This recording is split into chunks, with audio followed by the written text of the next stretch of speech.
Hello everybody, welcome back to another video. Now, in this video we'll be talking about Scott McTominay exit, Mason Greenwood to Marseille and a Wan Bissaka exit. Just quickly though, Leno Euro deal is expected to be announced today. So hopefully that deal will be announced and then we'll be moving on, but let's get straight into it. So let's start off by talking about Mason Greenwood. His exit from Manchester United has been confirmed. Around £30 million. £30 million and a 50% on sell-on clause. He has gone to Marseille. There's official pictures of him landing, and he will be considered he is a Marseille player. A 5-year deal for him until 2029, and Manchester United have got a sell-on clause. So if he was to leave Marseille, they would get 50% of the fee of what Marseille will get. Listen, I think this is a really great deal. It was such a good day for Manchester United fans signing Euro, kind of get rid of Mason Greenwood. We generated a lot of money, £30 million. And it does show the smart sales that Ineos have done this summer. I think they've been really smart with the deals that they've made. The Xerxes deal structure is fantastic. The Euro deal, yes, you can say we overpaid, but it was still a good deal. We beat Real Madrid to it. And now this deal with Greenwood, we've got money coming in. And that comes kind of linked to the defender situation. If Manchester United want to bring in another defender, they're going to have to generate money. And this money that they've got from Mason Greenwood is a decent sum of money. You've got Donny van de Beek money, Camboire money, Greenwood money. There'll be other exits as well that come throughout the transfer window. Maybe Maguire, Lindelof, Wan Bissaka, McTominay. Manchester United will certainly be able to generate a certain amount of money. But yeah, Mason Greenwood, he will be at Olympique Marseille. Is a here we go. That deal is done. And yeah, he's no longer considered a Manchester United player, so we can kind of remove ourselves from that situation now. It's no loan deal, it's a permanent deal. His contract has been signed and his exit from Manchester United has been confirmed. So that's a deal that I'm really positive about, and a very good deal for Manchester United.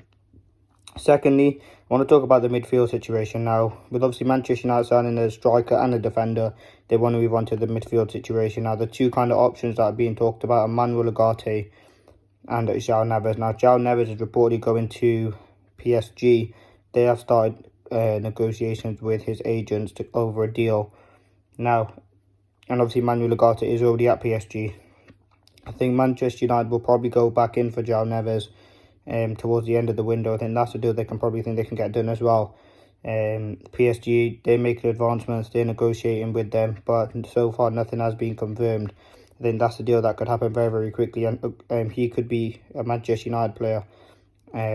So yeah, we have to kind of see what happens with that deal. But as I said, João Neves is certainly on the cards, and he could be someone who comes to Manchester United. Manuel Ugarte, with the money you probably get for Greenwood, the money you get for McTominay, the money you can generate with other sales, you could probably get an Ugarte for around £45 million. On McTominay, the reports that a £17 million bid has been rejected from Manchester United that Fulham have put in, and he's looking like they're going to be going in for a second bid. Now, £30 million is what Manchester United were hoping to get from McTominay last summer.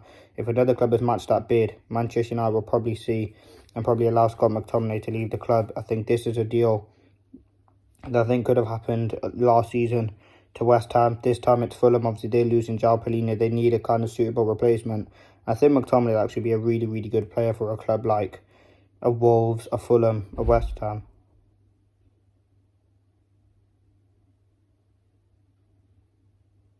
I think he suits that role brilliantly. He has what it takes. He has some very good ability about him, and he is a proven Premier League midfielder. He may not be good enough for Manchester United, but he does certainly have some very good ability about him. And at Manchester United, it'd be someone that they'd be able to generate cash for and generate some sort of profit for. There's a McTominay being an academy player.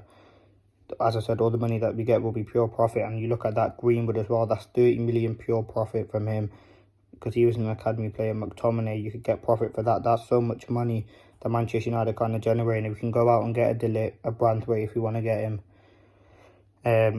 Another right back, a striker, another forward if we need it, a midfielder, defender. Like, we can go out and kind of use that money, and that's something that Manchester United can do. We've signed 2 players already in Euro for 62 million, or just say 58 million pounds. Just say 60 million pounds.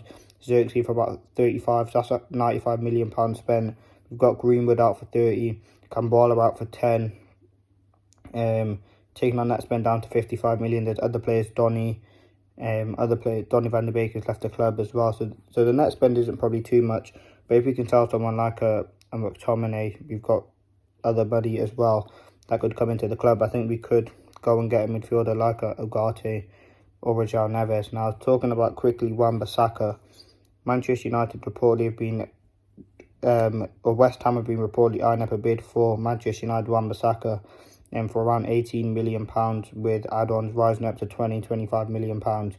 I think Wan Bissaka, if a deal like that comes in for Manchester United, I think they probably would accept it. And we know the exceptional qualities that Wan Bissaka has. He's great one-on-one defending. He's great on the ball.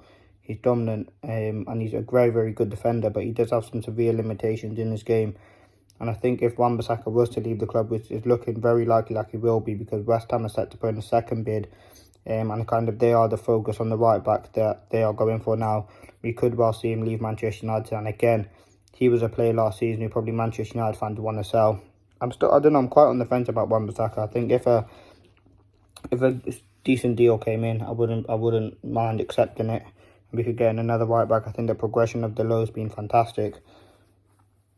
And yeah, West Ham are certainly focusing on getting Wan Bissaka. I think his time at United was decent. He had some very, very good spells. Maybe solidified in the team, but I do certainly think we can get better. But there's no doubt Wan Bissaka does have his quality, so it will be sad to see him go. If Manchester United will make that decision, and it is a decision we have to make. Listen, with all due respect to Wan Bissaka, he's a good player, but he's not world class. He's not an all-round great defender, and yes, every player has limitations to his game. But I think what Delot offers is a much more balance. But if Wan Bissaka is to stay at Manchester United, I wouldn't be disappointed by that deal. But yeah, that's been the Manchester United news. Hopefully Euro can sign and we can get him confirmed today. But yeah, that is the latest news. McTominay exit. Euro, Ugarte, João Neves. Greenwood exit as well as kind of the other midfield situation. But who do you think Manchester United will sign next?